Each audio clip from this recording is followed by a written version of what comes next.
Et si je vous disais que la matière qui a peut-être été le cauchemar de nos années d'école était en réalité l'outil le plus puissant pour réussir, et ce peu importe le domaine. C'est l'idée un peu folle qu'on va explorer ensemble aujourd'hui. Alors, cette idée, elle ne sort pas de nulle part. Elle est portée par des visionnaires comme le docteur Philippe Hio, qui est l'un des cerveaux derrière le miracle économique de Singapour. Pour lui, c'est clair, il ne s'agit pas juste de chiffres, mais d'une manière de décoder le monde. Mais attention, le point crucial, ce n'est pas de devenir mathématicien, pas du tout. L'idée, c'est de s'approprier ce qu'on appelle la culture mathématique, une sorte de structure mentale, une armature qui permet de construire des raisonnements en béton et d'aborder n'importe quel problème avec rigueur et même avec créativité. Bon, la théorie, c'est bien beau, mais passons aux preuves. On va voir comment cette gymnastique de l'esprit a littéralement propulsé des individus tout en haut de l'échelle, dans des domaines qui, à première vue, n'ont rien à voir les uns avec les autres. Et on commence fort avec notre premier exemple dans le monde de la politique. Lee Hsien Loong, le Premier ministre de Singapour. Avant de diriger une nation, son esprit a été sculpté dans un monde bien plus abstrait. Tenez-vous bien, son tuteur de l'époque disait de lui qu'il avait un écart de 50% avec le deuxième. C'est du jamais vu dans l'histoire de l'examen. C'est juste énorme. Cette capacité à structurer sa pensée, à être à ce point au-dessus du lot, c'est une compétence qu'il a ensuite transposée pour piloter des politiques publiques ultra complexes et diriger l'un des pays les plus prospères au monde.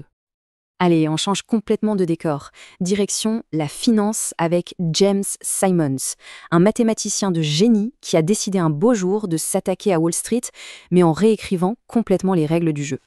Et voilà sa philosophie en une seule phrase. C'est brillant.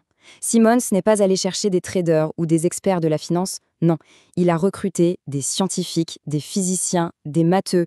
Il a compris que la capacité à voir des modèles, à déceler des schémas que personne d'autre ne voit, valait bien plus que toute l'expérience traditionnelle du secteur. On pourrait croire que la biologie, c'est un domaine d'observation pure, très loin des équations. Eh bien, le professeur Nikolai Mushkambarov va nous prouver le contraire. C'est une image magnifique, non ? Pour lui, les maths n'étaient pas un outil froid et rigide, c'était un moyen d'apporter de l'harmonie, une logique et même une forme de beauté à l'infinie complexité du vivant. C'est une vision incroyablement poétique et puissante. Et pour finir, l'exemple ultime, le cas d'école de la polyvalence intellectuelle, voici Susumu Tanabe, un homme capable de jongler entre les mathématiques, les langues anciennes, la philosophie et la théologie avec une facilité déconcertante. Sa propre conclusion est sans appel. Pour lui, les maths n'étaient pas une fin en soi. C'était le passe-partout, la clé maîtresse qui allait lui ouvrir les portes de toutes les autres disciplines. Et, de toute évidence, il a eu raison. D'accord, on a vu les exemples, ils sont impressionnants. Mais alors, quel est le mécanisme caché derrière tout ça? Qu'est-ce que c'est, au fond, cette fameuse culture mathématique? En fait, c'est assez simple. Ce n'est pas une collection de formules à apprendre par cœur. C'est une véritable boîte à outils pour l'esprit. C'est apprendre à décomposer un problème, à en extraire l'essentiel et à construire une argumentation solide, étape par étape, sans jamais laisser de faille. On peut voir ça comme une ascension en 3 étapes. Au premier niveau, on apprend à traduire le monde réel en langage mathématique. Au deuxième, on utilise les outils pour résoudre des problèmes. Mais le sommet, le niveau supérieur, c'est là que ça devient vraiment intéressant.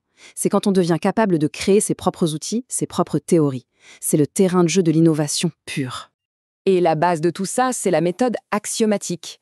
Imaginez la construction d'un gratte-ciel. On ne commence pas par le toit, on est bien d'accord.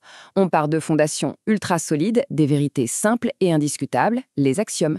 Et puis, brique par brique, étage par étage, on construit un édifice de savoir complexe, mais parfaitement stable. La géométrie d'Euclide, c'est l'entraînement parfait pour maîtriser cet art de la pensée. Cette approche, c'est l'antidote parfait à ce qu'on pourrait appeler la pensée clip, cette pensée zapping si répandue aujourd'hui. D'un côté, on a une pensée profonde qui construit des chaînes de raisonnement solides, de l'autre, une pensée éclatée qui saute d'une idée à l'autre sans jamais creuser. La culture mathématique, elle, nous ancre fermement dans la première catégorie.